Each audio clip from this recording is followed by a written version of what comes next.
Welcome back to another Impact Night of the Impact Education Leadership. This is episode 146. I'm your host, I.E.P. Pfizer, joined Thursday night, Thornton, Larry Davis, Jamilah, Bashir, and Buddy for the Possible Change Agent Pro.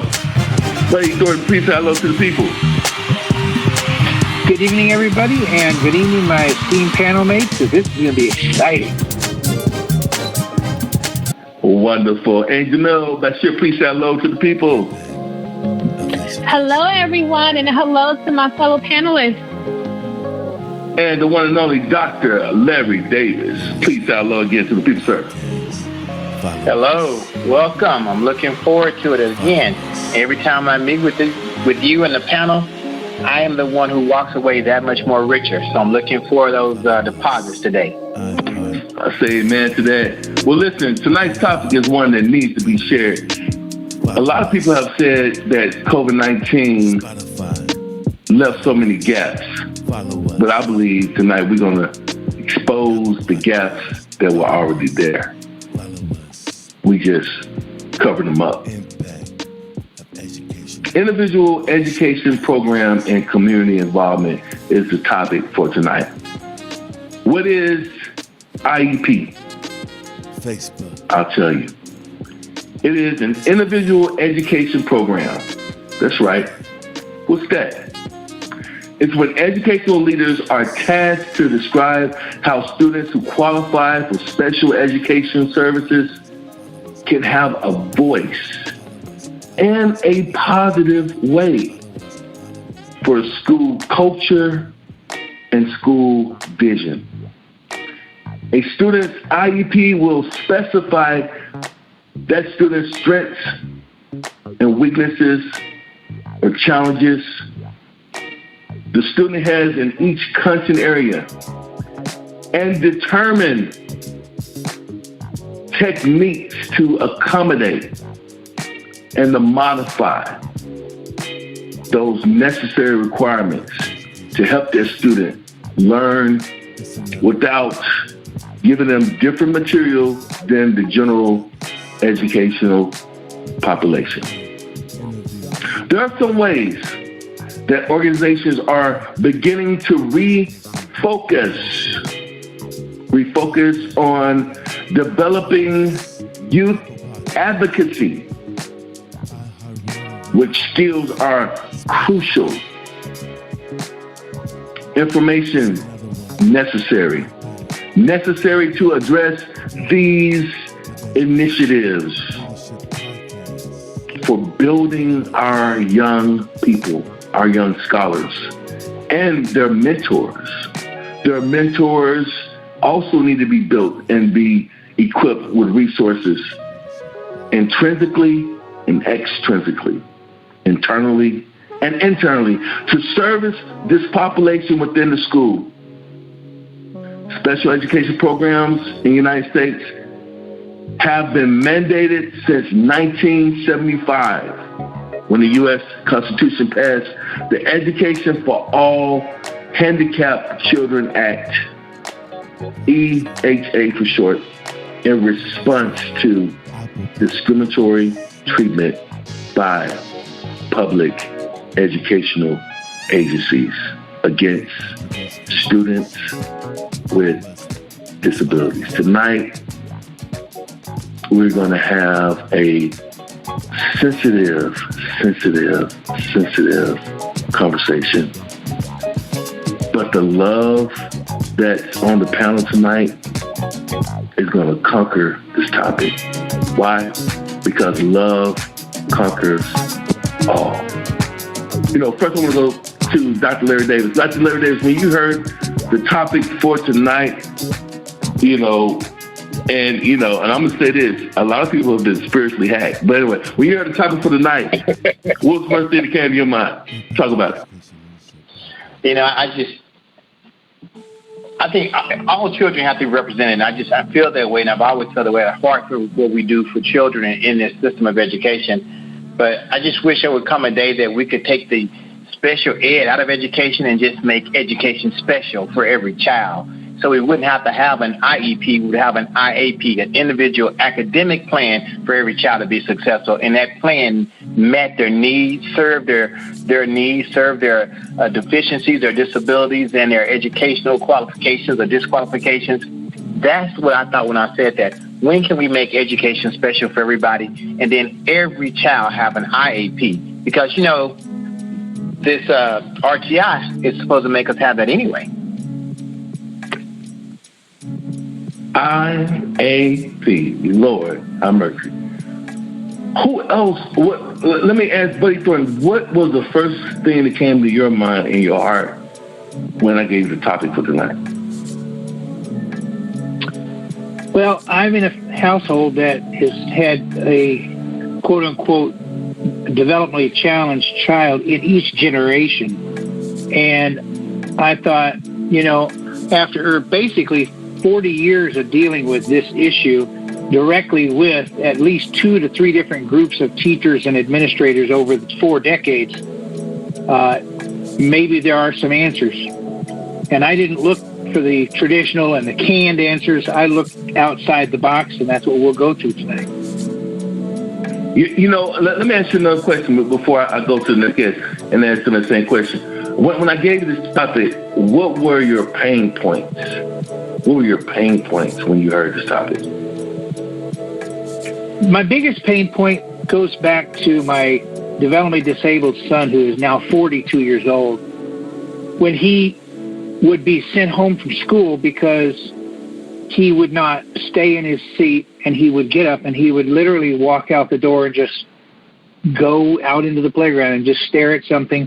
Or he would get up and he would climb up on the desk and he would walk around the room on everybody's desk and look them in the face and try to read their minds, because his was so closed. And the teachers, the administrators, the counselors were like totally at a loss. What do we do with your child? And, the journey started there. And that, to me, it was like a knife in the gut when I was first told when he was in kindergarten that was a problem he was going to have. Jamilah, Bashir, you too are a youth advocate. And so with that being said, what was the first thought that came into your mind when you heard the topic for the night? Well, when I heard the topic, I was like, finally, someone is going to talk about this issue. I've worked in special education for a little over 16 years, and I have a younger sister who has an intellectual disability. So this is really close to me, and she's the main reason why I went into special education. And it's like, okay, we're finally going to discuss how we can improve this education system, because it is an unfair system and is very unfair to our children of color. Wow. Well, let me say this. That was so deep, because there's a connection. There's a connection, and the connection has compassion. I heard the connection with Larry Davis. He's a school administrator, and so he's been connected to all those students. So he spoke from that standpoint. Buddy Thornton spoke from a family standpoint of having a son. I know his son. His son has been over my house, spent the night. We went eating together, went out to eat, shopping, you name it. And then Jamilah mentioned her younger sister. We have all the ingredients for this topic tonight. And so I want to open the panel really quick and ask this question. Do we need an overhaul in our I.E.P. system post-COVID-19? Now, the key word here is post-COVID-19, right? That's the key word. The panel is open. Who wants to take that first? I'll let Jamilah go, Buddy, and I'll go next. Okay, I know you said post, but we needed to overhaul before COVID. Thank you. But at Absolutely, we definitely need an overhaul of our special education system because it's not equal. There is no equality. There is no equity either. It's crazy how I'm from Philly, so I can be in Philadelphia and special ed is done this way, but I can go 40 minutes away to another county and special ed is done a whole completely different way. They have way more resources, way more teachers, and can properly support students. Whereas if I go back 40 minutes to Philly, it's not that. It shouldn't be that way.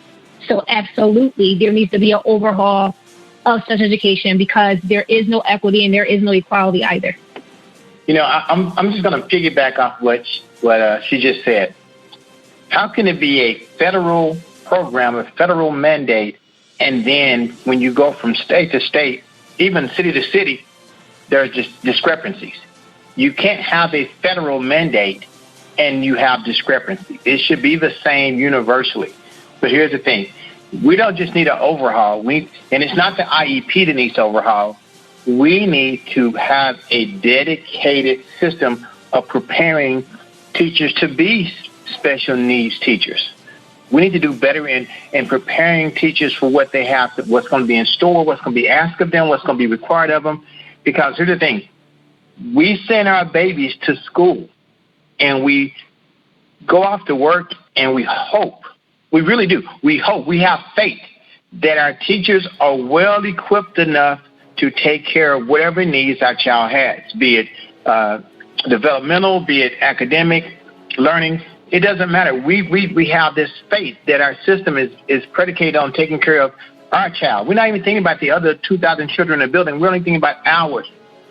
And if our child has a disability, we have faith that that child is going to be taken care of not just to the best of the teacher's ability, but to the best ability possible. So we need to do more than just update the IEP. We need to revamp the system and revamp how we train teachers to come into that system and better prepare them.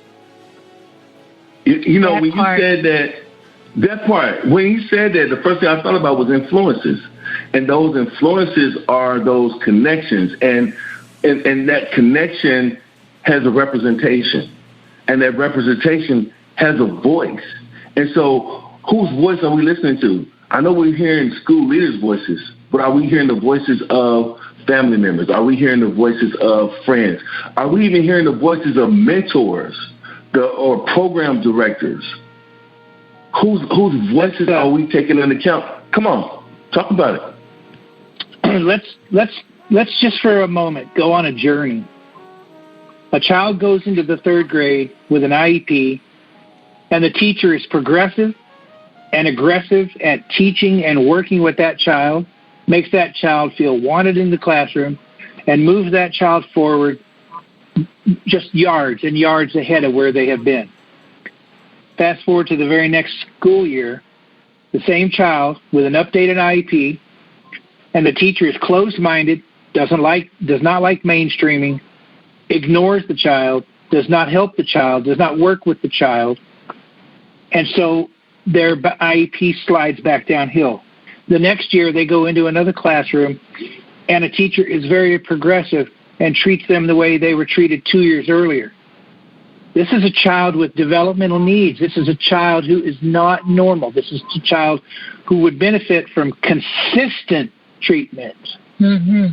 And exactly what Dr. Larry said, if we're not going to train 100% of the teachers to give equal consideration, then how is a child supposed to be expected to become any kind of a functional adult out of that system? It's not going to happen. It has to be overhauled. It has to be scrapped. It has to be dynamited into non-existence. And we need to start again with the precept of equal positive regard across the board, and teachers either buy in or get out of the field. Yep, needs a major blow up. Locus of control. Buddy Thornton, when you were speaking, and I love this mix. I knew this was going to happen. I don't see it to the future, but I knew this was going to happen because of we got the right panelists for this conversation. But when I hear you talk, I hear experience, okay? And when I hear Larry Davis talk, I hear experience. When I hear Jamilah Bashir talk. I hear that experience. And you all are located in different regions within the United States, but you all have experience and you have perspective, right? So thinking about that experience, because teachers, their job, let's face it, is to educate those children in the different content areas. And, of course, there are different disciplines that they are teaching children as well. But then you have those specialized teachers that teach or deal with or connect with those special needs children.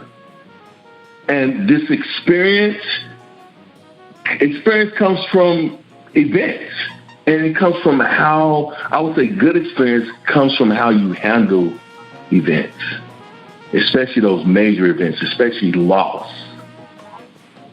How you bounce back, how you become resilient, how you become intrinsically motivated, right? And then experience when it's rich and when it's seasoned, then it infuses itself into the community. It infuses itself into the nation.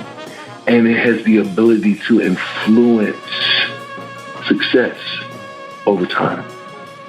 With that being said, Thornton, let me ask you a quick question. What are the benefits? What are the benefits of community involvement in education? The best benefit is in a community or a area, say a system or a school campus that has energized parents who are willing to work with the teachers, something that right now in this era we are not seeing across the board, far from it. When you start talking about the positive aspect of community involvement, you're lacing that with expectations that are unrealistic in this day and time.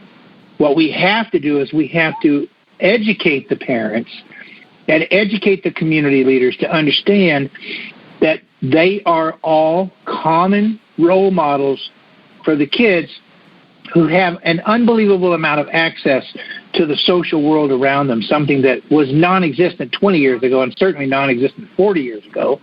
So if you can't realize that you're in a fishbowl and the kids are watching you every second and they're very aware of what you're doing right and they're very aware of what you're doing wrong, then that creates a problem.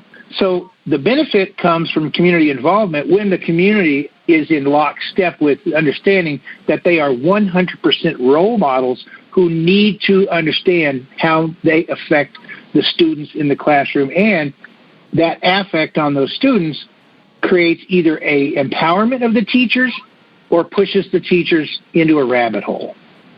Thornton, please let us know a little bit about, what you got going on currently. Next month, I have 2 books that are being released globally. They're companion books. They're called The Optimal Journey to Oneself. One is for students, the teens, and young adults. And the other is for the teachers, the parents, and the caregivers of those children. And it's aligned around my 4 pillars concept. And it's supposed to empower parents to understand that their children are actually exactly the same as they were when they were teens, and to go back on that memory trip to understand all the problems and issues they had, and then be more compassionate with their children and empower the communication between the generations. Powerful, powerful. Thank you for that, sir. And finally, we get a chance to go to Jamilah Bashir. Welcome to the podcast. Please let the listeners know a little bit about what you got going on currently. Sure. Hi, again, my name is Jamilah Bashir, a.k.a. I'm the I.E.P coach. I can talk about the I.E.P all day.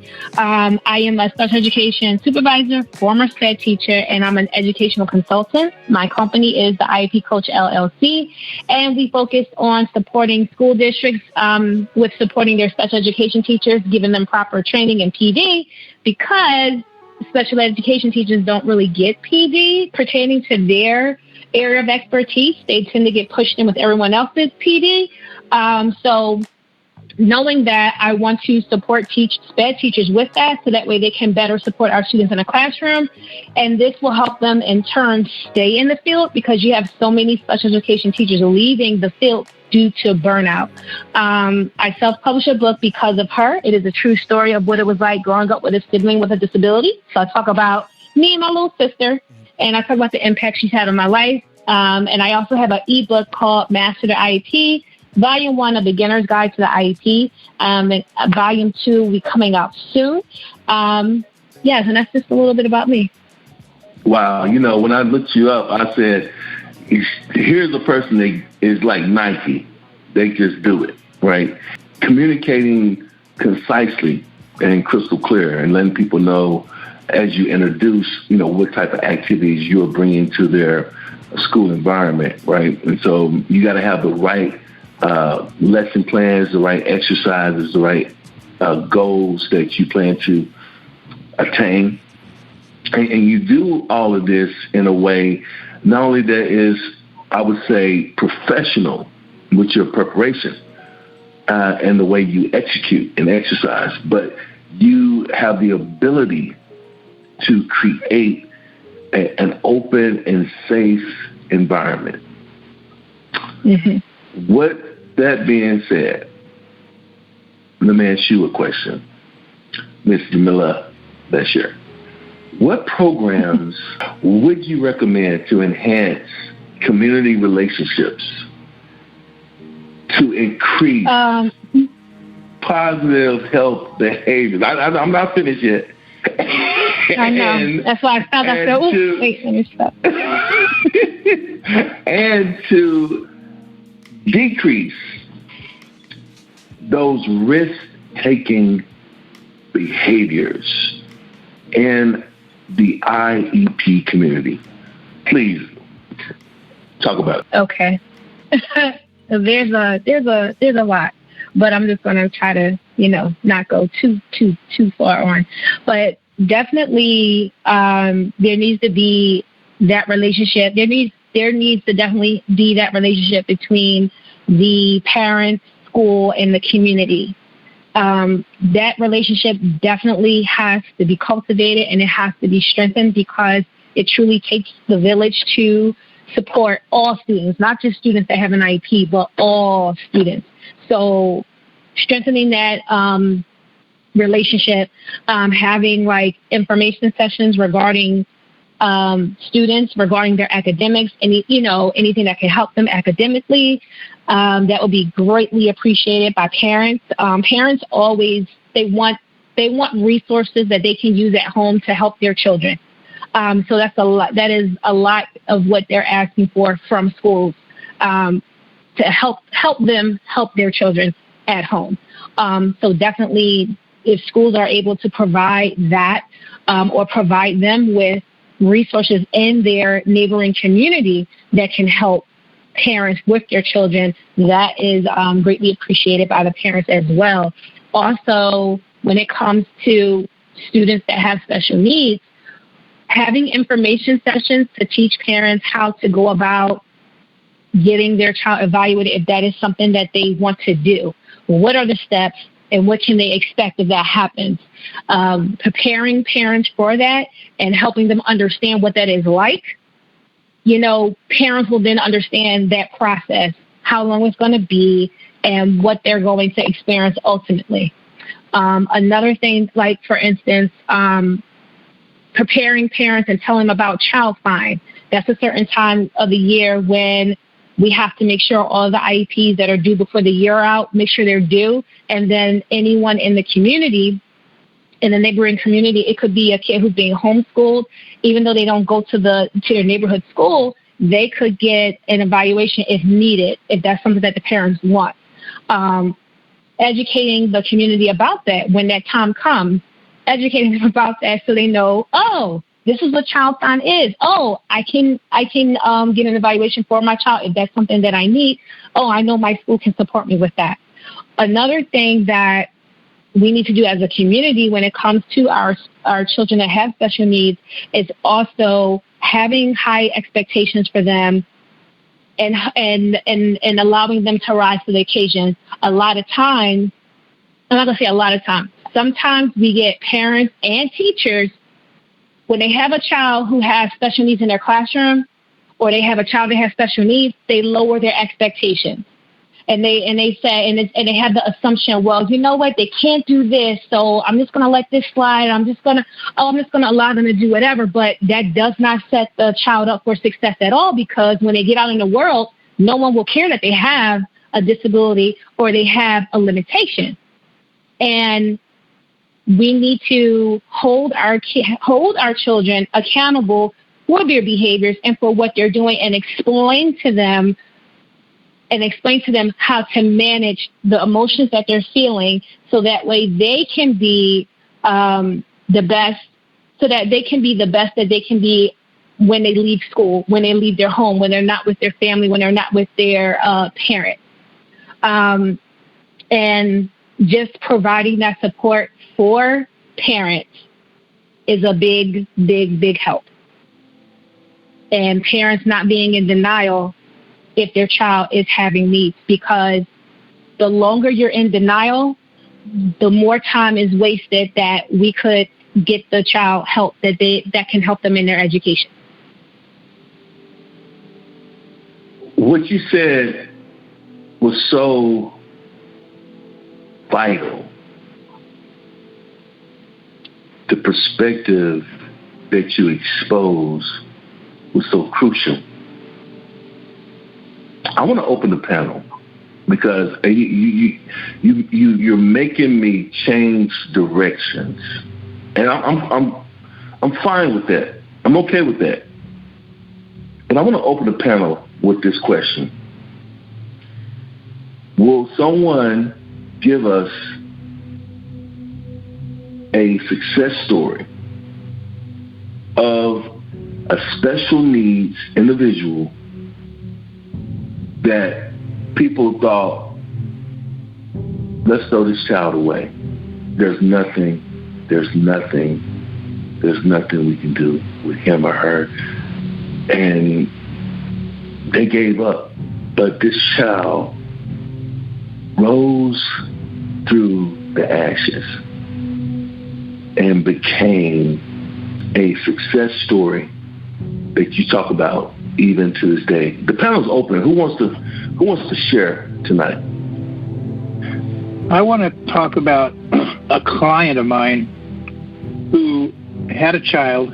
They lived in an apartment for 17 years, a 2-bedroom apartment with a child who could not speak and who was really, really severely limited in social skills.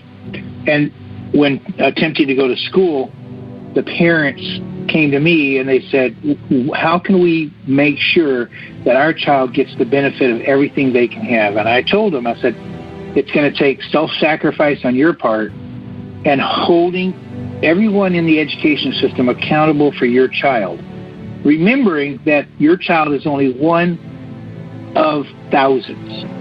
So you have to give them the benefit of the doubt, but never waver in stating what your child needs. Let's fast forward to today, and their child is now 26 years old. He's had the same job since he was 17, working for the same company. He's had one promotion. He speaks minimally, but he does speak at about a 4th or 5th grade level. And because the expectations were consistent across all that time, he has found a niche in society. And because people understand him, because his parents were also 100% involved through the entire journey, the community came around this child and they made him a community child. It does take a village. It takes a village. It takes a village to be responsible and understand their responsibility. And he has every expectation to be a success as long as people care about him. That's the key word. They love him and they care about him. Now, do they ever expect him to have a romantic relationship, ever give them grandchildren? No, they don't. because they had someone who told them up front to be realistic about their expectations, but to never give up supporting their child, they have had about as high a success as they could possibly dream of, given the starting point. A story of students on their way, like they're still in school now, but they have made just so many gains. This one student, I want to say she started off in the lower school. When she got to my school, which is the middle school, I noticed she had a severe case of learned helplessness that she has had since she was in elementary school.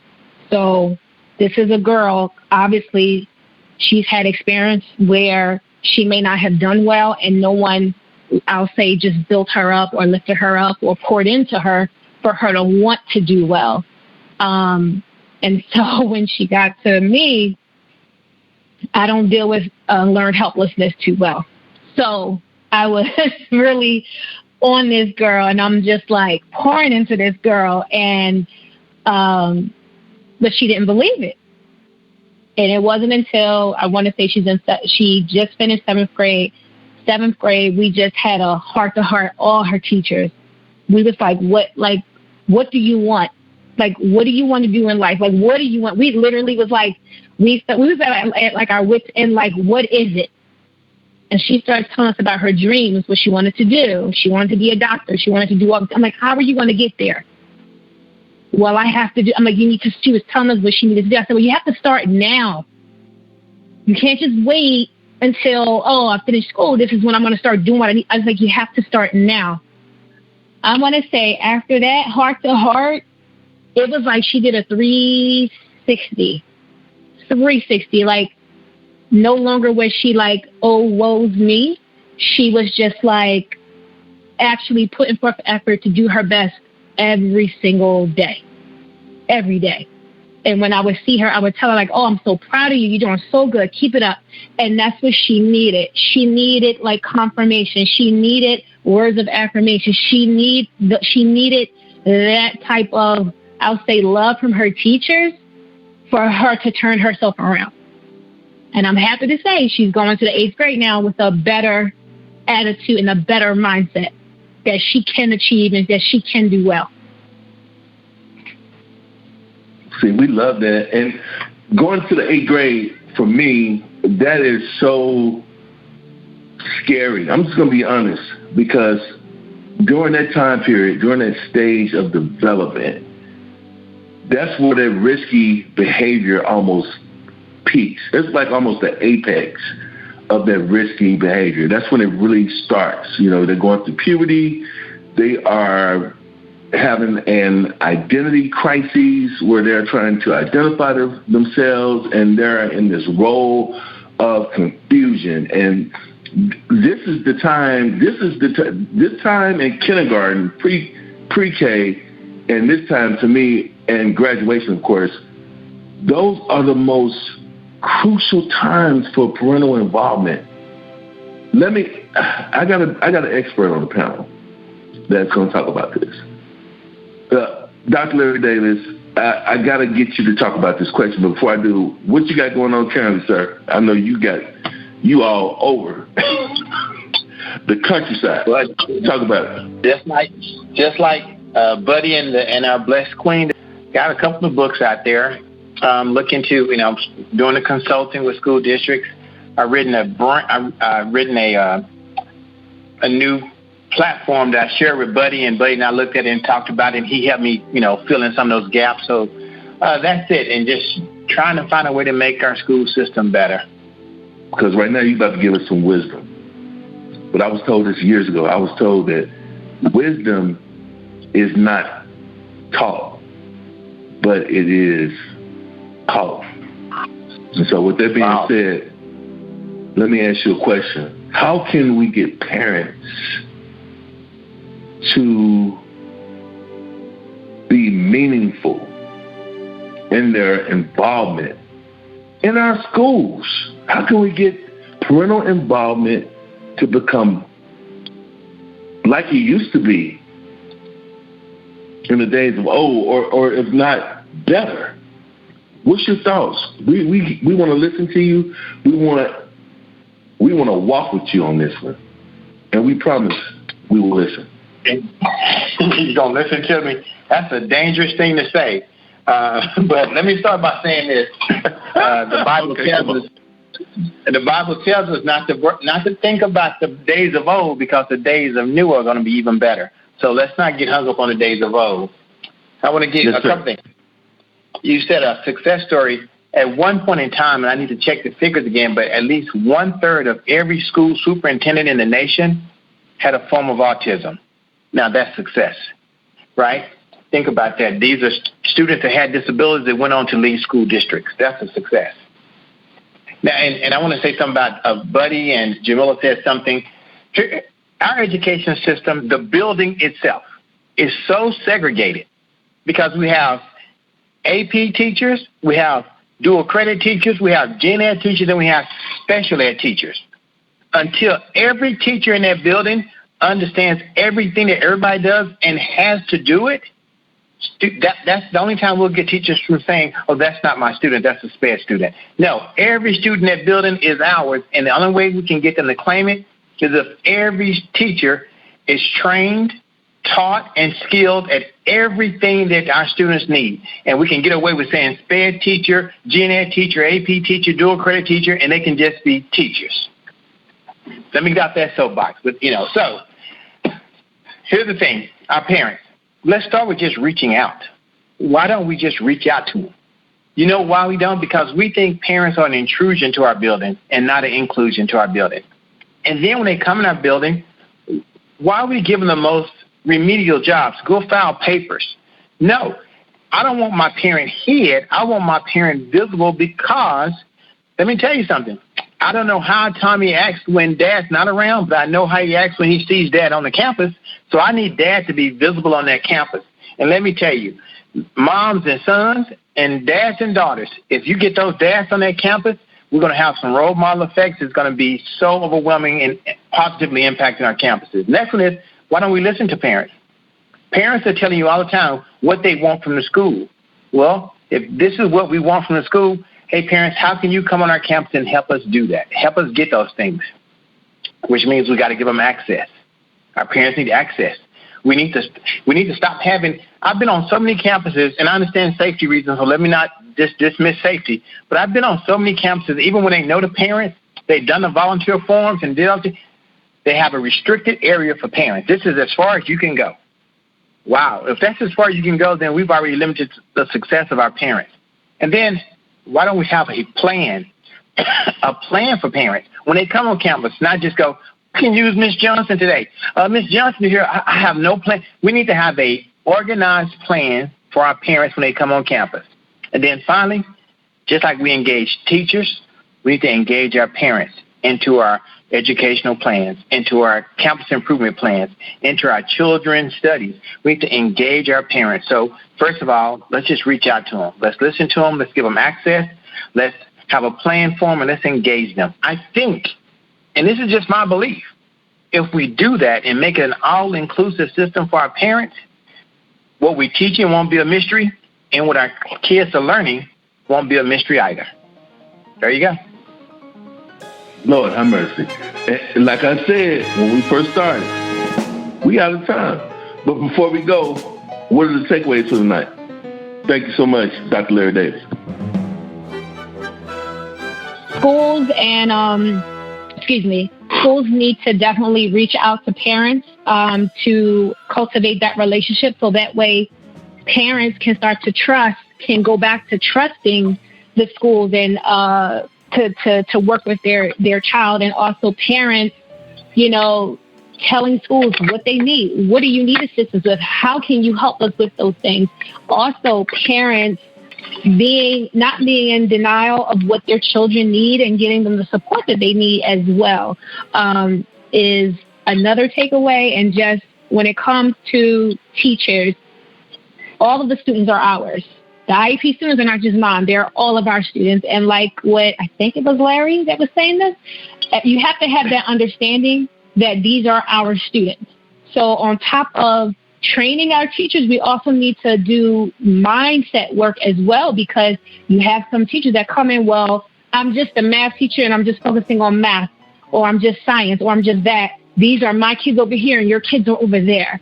We definitely have to have mind shift work done on our teachers as well, so they can understand these are all our children. We are here to educate them. We are here to support them. We are here to pour into them and to love on them. And if you don't have that understanding, you should not be working in the school at all. Heard that. Heard it first. Who's next? You and I and many panel mates over the last 3 years have talked about different versions of this conversation. And to be practically straightforward with everybody who hears this later on, this was the motivation for me writing books 3 and 4. Books 3 and 4 were a clarion call to teachers and caregivers and parents to increase their involvement, but to also understand that their children need to be engaged with at a level that allows the children to co-create their world, not just have someone pushing their back and shoving them through it. And I think that over the last 2 or 3 years, I've gleaned a lot of information from people on this panel every time I'm on that has given me insight into what happens in different school systems across the country. And I have never seen anything different. There has never been anything different. The successful schools have engaged parents and teachers who teach outside the topic. They're not afraid to go outside the topic when a child needs them to go outside the topic, and they understand that that's developing a child. It's not teaching a child. It's taking the child by the hand and walking the journey with them. And that's what teaching used to be thousands of years ago. So maybe not the good old days that we think of, but certainly that had value then. I'm sure it has value today. Let me say something real quick, because I got a caveat to that. I never do this. I never, ever do this. But I got to say something. Buddy, you are 100% correct. And the reason why I say that is because co-creation was the first commandment. God said, be fruitful and multiply. Okay. Dr. Larry Davis, I'm sorry, go ahead. No, that's good. So I want to see a couple of takeaways. First one is this. The student who's going to 8th grade next year, the sad thing is she may not have a Jamilah Bashir. That's the sad thing. The other takeaway is this. We often say that our schools are a microcosm of our communities. It shouldn't be that way. Our schools should be a microcosm of what our communities should be. It should be the ideal example for every student to be in as far as understanding equity, diversity, and inclusion, getting away from racism and bullying, understanding what having a good heart and being treat others as you want to be treated. I say treat others better than you want to be treated. That should be the culture of our campus. And when you think about when we start to segregate students, here in Texas, we have a very racist thing. We call students who are not white subgroups. And that's, to me, just that tells you that I don't have to teach this student as well as I need to teach this other student. So our campuses need to be a microcosm for our children of what society and our communities should be and could be, not what they are. Now, I want to add just one little tiny thing, because what Larry said just strikes me right in the heart. When I teach my own kids, my own grandkids, and my great-grandkids the golden rule, I teach it this way, and it's something that was left off by most people. And he just hit it right on the head. Do unto others as they do unto you, or do as you want to be treated, regardless of how they treat you. It doesn't matter what they do. It only matters what you do. That's how I teach my kids. The conversation tonight was hot. This was another impactful night of the Impact Education Leadership education.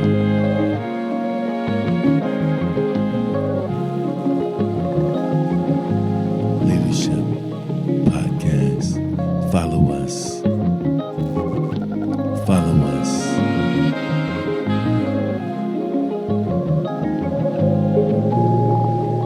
Follow us. iHeart Radio. Follow us. Spotify. Follow us. Follow us. Apple Podcasts. Follow us. Follow us. Impact of Educational Leadership Podcast.